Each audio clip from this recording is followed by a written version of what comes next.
Hello, my name is Robbie Fitzwater. I own and operate Marketing Rhythm. We help e-commerce businesses with retention marketing and email marketing. Today, we are going to talk about a topic that I talk about a lot. I've used quite a few times over the course of my career, and think it's fascinating because this is something that Taylor Swift, Game of Thrones, and just about every YouTuber on earth kind of use in their strategy. And we're going to unpack it and try and understand it from the lens of email marketing and trying to use some of these same strategies to apply to email to make it really consistent, really easy, and really strategic in the way that you communicate and add value through your email content, but also tee yourself up for success in through driving revenue through sales, driving acquisition, and then also keep maintaining retention over the course of the lifespan of a customer. So basically, what is this? What is this snake oil that I've been talking about this whole time? It is the Hygiene Hub and Hero model. This is kind of the structure that a lot of people use in terms of building and maintaining a cadence of valuable content.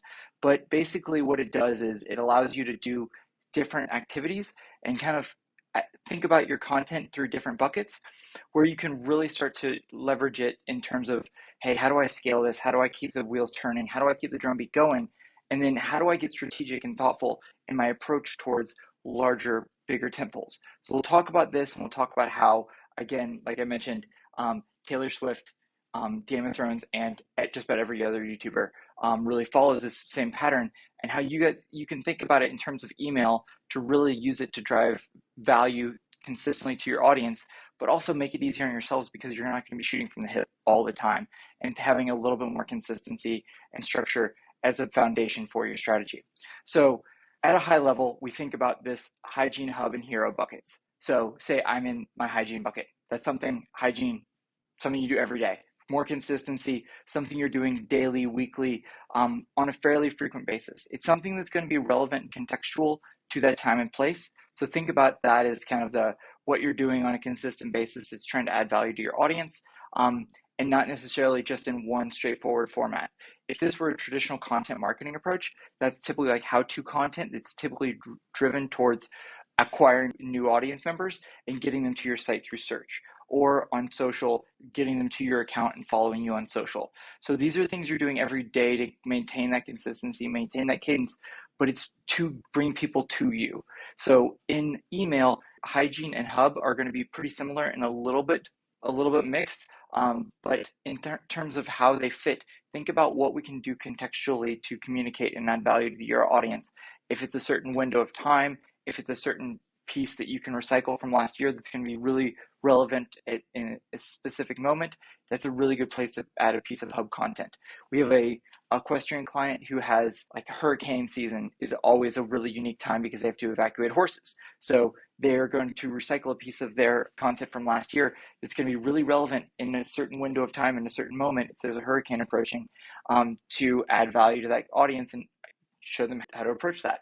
But that's how we're going to be thinking about hygiene content. Then we have another bucket that is hub content. The hub content bucket for email marketing is going to be where you're going to be spending a large portion of your time. Think about this in terms of the skeleton of your email strategy. This is going to be kind of the foundation for a lot of things. Typically, this is that weekly send, weekly newsletter, and weekly cadence that you can really build a lot of consistency into. And where there's great value in that is the consistency in the habituating your audience to expect that content week in, week out. And it's like Saturday Night Live. Like, it doesn't go live because it's ready. It goes live because it's 11 o'clock on a Saturday. And that's where, again, that drumbeat really helps you build consistency. And again, your audience connect with you because you're unique and different. Hopefully, this is where your brand voice and brand tone and consistency really comes to play. And that really helps to build the foundation for a lot of things you're doing in that hub bucket. And then our last bucket is going to be the hero bucket. This is where everybody thinks about these like giant, large scale events, like everything's really big and huge. This is something you really can't necessarily scale on a frequent basis, maybe once a quarter or once a year, but it's something that you really want to have a large amount of anticipation built into. So if I'm an e-commerce business, I want to be thinking about, hey, what is my hero content that I can build to really build a lot of anticipation leading into something? So a lot of times this is like a Black Friday, Cyber Monday event. How do I build anticipation ahead of time? How do I get my audience engaged? How do I have them primed and ready to go when I do have some type of sale event? And I really want to build into that in a really strategic, thoughtful way. So every time I'm bringing all these together, I'm really thinking strategically about how can I add this into my marketing calendar to make it easy for me. So one of the ways that I always like to do this is I like to draw it out. So again, when we can think about this as a larger scale, it makes it easier. And that's where I kind of, again, I'm going to evoke some other strategies from other marketers in here. So if we're thinking about this, I like to honestly start with the hub content here, because again, it's that consistency and gives us a nice foundation. So if we have a weekly hub send every week, that's maybe a newsletter or some type of value-added content sent to your audience. We're going to do that every week. And like I said, it's not going to go live because it's ready. It's going to go live because it's 11 o'clock on a Saturday. That's where you need to be thinking about, how can I make this consistent? Is it replicable? Is it consistent? And what resources do I need to do it? This is where you want to be planning months and like weeks and months in advance, so you're not shooting from the hip, but it gives you a way to really hold your feet to the fire and get used to that publishing cadence. It really does help to kind of habituate that audience. And when they're expecting that content there, it really does add value. This is where, if you have another content marketing strategy running for your business at the same time, if you are investing in SEO content, if you are investing in just general content to engage and educate and inform through social, through other means, this is where you can really take that content and repurpose it and repackage it in a way that's going to be really translatable to a direct audience of yours, because you have that audience on a consistent basis. This is where I say it's a lot like Game of Thrones, where it's, again, consistently coming out every Sunday. Any HBO show does this, and a lot of shows follow the same trajectory. But when I have that coming out every Sunday, they know what to expect, they know it's coming, and they're ready for it. And people, again, tune in to watch it in real time. But on either side, they're going to be sharing hygiene content to keep that audience engaged and keep them informed and educated. So again, they may be sharing content on social. They may be sharing content like before, after, like again, teasers for the episode and recaps after. So they may be having a pretty frequent high send rate or frequent high share rate of content before and after, but they're doing that to maintain the anticipation around both sides. So people are excited and ready to go by the time that episode airs. And so what gives that really a lot of power is we have a consistent stream of content that's also going to be supporting our consistency and how we're approaching it. So if I have this weekly send, my audience is going to be ready for it all the time. Everybody listens to the same podcast every week. Everybody listens to the same things over and over. And when you really build that into someone's schedule, they really think about it all the time. But what Game of Thrones also does, and like I said, what Taylor Swift or any YouTuber does, is if they have a large event coming up, they talk about it. So if Taylor Swift is releasing an album, again, I'm going to invoke Taylor Swift because she's a gangster marketer, but if she's going to be releasing an album, she maybe, again, shares that through some type of channel. Hey, I'm recording. This is what's going on. Or behind the scenes, I'm in the studio. Again, one touch point. A few weeks later, she may release another touch point, like, hey, here's a single. And then maybe something leaks, XYZ. There's multiple different touch points leading into a album release. And once that album is released, she, again, builds it in anticipation over a long window of time. And once that album is released, hopefully she's built enough anticipation that she either sells out a tour, we all know how that went, or she gets a ton of streams, and again, eventually more revenue through there. But she tries to maintain that momentum right here as long as she can, but she's building anticipation ahead of time. That's a way, again, like Game of Thrones, if its season finale is coming up, they're building anticipation into it because there's going to be something big that happens. So, and YouTubers are in the same boat where they're, again, constantly communicating with their audience. But again, this may be like their end of season special, or this may be something really unique that they may be doing, or like Red Bull may be having somebody jump out of a plane. I don't know. It's whatever you think is going to be the best for your brand. And if, again, this is the holidays, Black Friday, Cyber Monday, you may be building into that with, again, hey, you want to jump on our VIP list early so you have early access or maybe an escalated discount. Later on, you may be saying like, hey, we've got these new products rolling out. You want to get on the early bandwagon for this. Communicating those things, building anticipation, building momentum, and then maybe, again, releasing something early for your VIPs, maybe, again, having a new product roll out, basically finding ways that you can build anticipation and build excitement around those different larger events. You can't do that all the time, but when you can, it's a really powerful tool. So you want to be thinking about where each of these pieces fit and how you can leverage those to build momentum and build consistency. Because that's what one of the hardest parts about this is, maintaining that consistency over time. So once we have all of this, again, in this linear format, again, this is the first of the month, this is the 31st of the month, we flip this on its side and we suddenly have a content calendar ready to go for us. So it makes our lives a lot easier, and this fits in really well into an Excel spreadsheet. So building that consistency, building that structure really helps through, again, the context of email, because we know what we're doing. We have, again, something to look to in terms of examples.